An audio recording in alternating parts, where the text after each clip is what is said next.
All right, guys, I just finished watching episode 5 of The Baldwins, and I know I'm a little bit behind, like a lot, but usually I save the show for when I need a Meghan Markle break. I've been a little bit overwhelmed, so I need a different kind of flavor of chaos. But let me tell you, this episode did not disappoint. In fact, it delivered exactly the kind of PR cringe meets reality TV disaster that I personally live for. So buckle up because we have a lot to unpack today. Hello everyone, I'm Star Chairs, and in this channel we analyze videos through the lens of PR. This video contains personal commentary based on publicly available information, including subscription content. It's intended solely for entertainment and educational purposes. Opinions expressed are my own and should not be considered factual allegations. Viewers are always encouraged to do their own research and form their own conclusion. All right, since we got the disclaimer out of the way, honestly, part of what makes this show strangely compelling is Alec Baldwin himself. Let's give credit where it's due. Alec is a phenomenal actor. I loved him in 30 Rock, and it shows in this episode. He sits down with his friend Brandon to reminisce about the first time that he met Hilaria. He calls it magical. I mean, magical?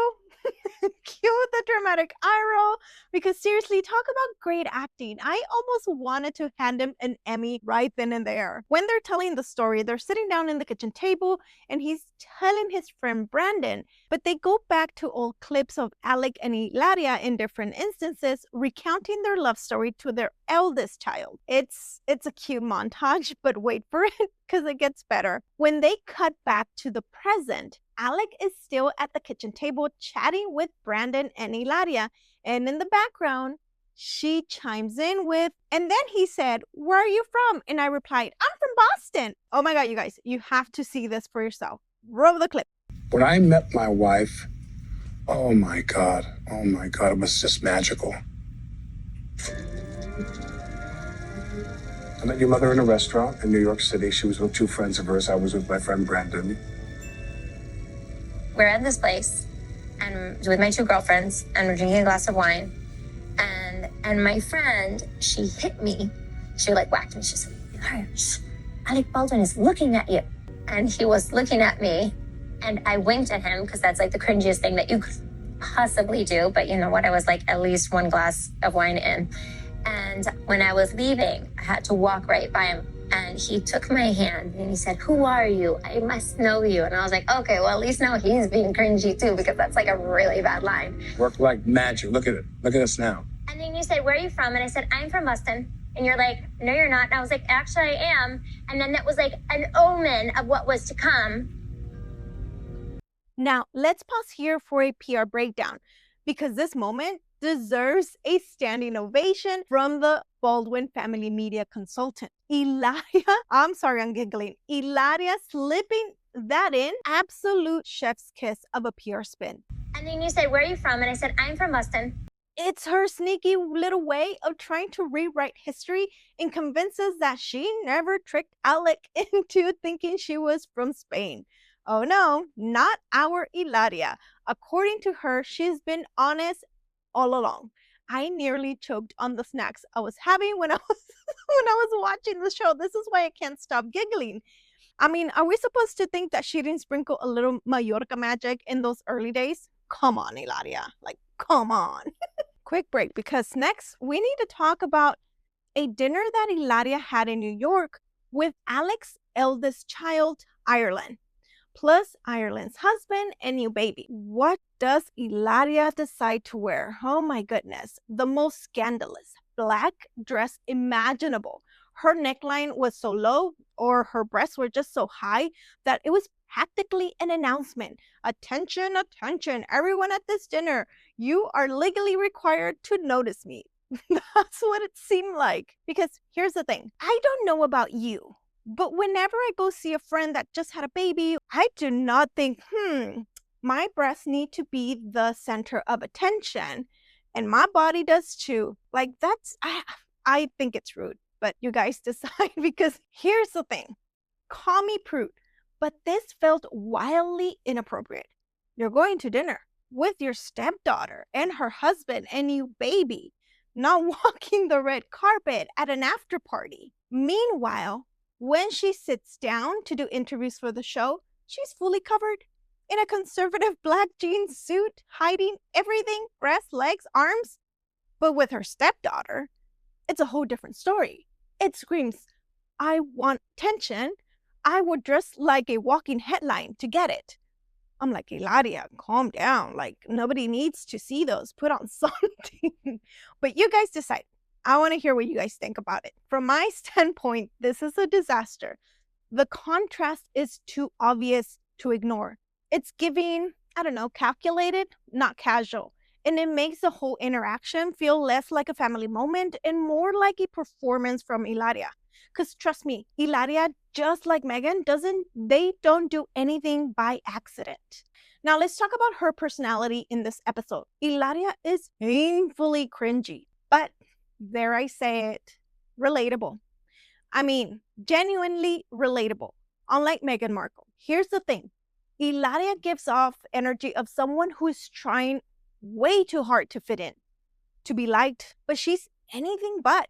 We've all had that one friend, that one friend that shows up to every social gathering a little bit too overdressed, a little bit too obsessed with herself, laughs a little too loudly at jokes, and keeps dropping references to try to bond with everyone in the room. It's like that kind of secondhand embarrassment, but you also kind of understand it because at least you know where it's coming from.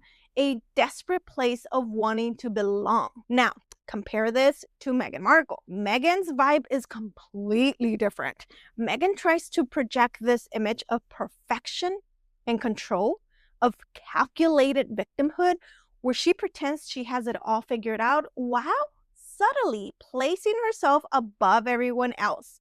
Hilaria, for all her faults, trust me, there are many, feels more like she's fumbling her way through her self-created mess, tripping over her lies, but still desperately hoping that you'll like her. And that's where the relatability sneaks in. She's cringy, yes, absolutely. Secondhand embarrassment type cringy.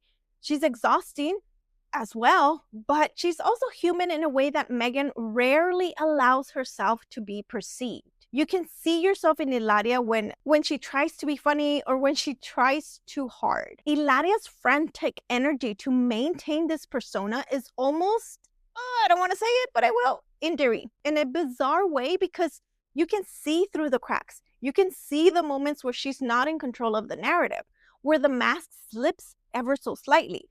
It's like watching a classmate giving a presentation they're clearly not prepared for, but still trying their absolute best with a shaky smile. Meanwhile, Meghan operates like she's presenting a TED Talk at all times, rehearsed and polished to the point of being untouchable. So yes, while Hilaria's attempt to blend in are painfully awkward, they're also what makes her feel a little bit more real, a little bit more flawed, dare I say it again, relatable.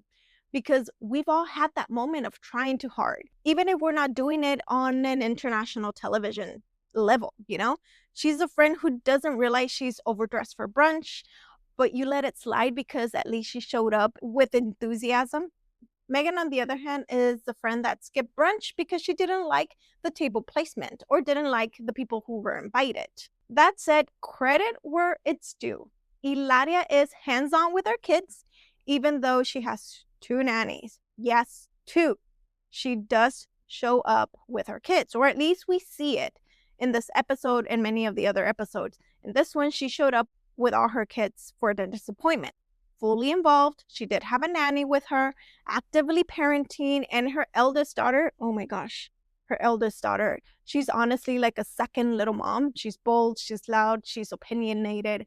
She really does stand out. I won't say too much about her though, because she is a child. And the uncomfortable truth is that Hilaria seems to be using her as a bit of an emotional support child. And let's be clear, she's still a child. That dynamic feels a little bit too heavy for comfort because we've seen it in other people. We're like, you shouldn't be using your eldest to be like your therapist or anything. But anyways, I digress. All right, guys, this is my favorite part, and it's what do you think? I seriously love hearing your thoughts in the comment section below. Was I the only one choking on my snacks at Hilaria's Boston line? And then you said, where are you from? And I said, I'm from Boston. Drop your hot take, and thank you very much for watching. And don't forget to like and subscribe for more commentary and PR breakdowns. I will see you in the next video. Bye.